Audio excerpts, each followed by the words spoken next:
In the wake of a major nightclub raid in downtown Austin, KXAN has discovered one of the drug dealing suspects actually worked for the state and was an interpreter for the U.S. Army in Iraq. This comes as we learn one of the Yassine brothers has waived an appearance in court today before a new judge in the case and will stay in jail for the time being. Steve Yassine and his brothers Mike and Hadi are all part of a federal money laundering, drug and firearms case stemming from the family's 8 downtown Austin nightclubs. Hadi is out on a $25,000 bond, but Mike and Steve are still behind bars. Steve Yassine faces the most charges, and today his attorney was scheduled to try a third time to get his client out of jail. I was afraid that the judge might think he had enough assets that he could sell the assets and leave the country, and he has no more assets than any hardworking citizen of the United States.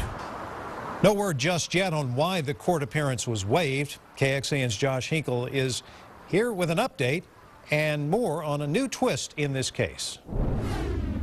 Big ticket items like this $500,000 home are the reason prosecutors say Steve Yassine does have the money to flee, and that's why he should stay in jail. That and the severity of the charges against him, agents have said in hearings they have the evidence to prove that he actually made cocaine deals with this man, Nizar Nino Hakiki. Federal officials have testified that money from the deals was funneled through the nightclubs. But who is Nino Hakiki?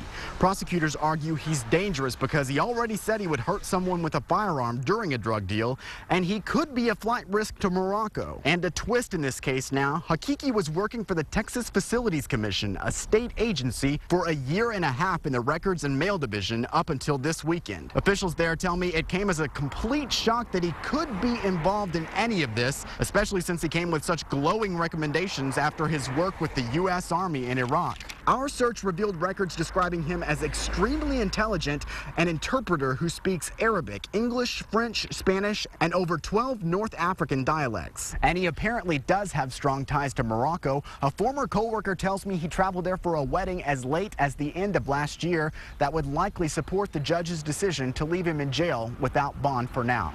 In Northwest Hills, Josh Hinkle, KXAN News.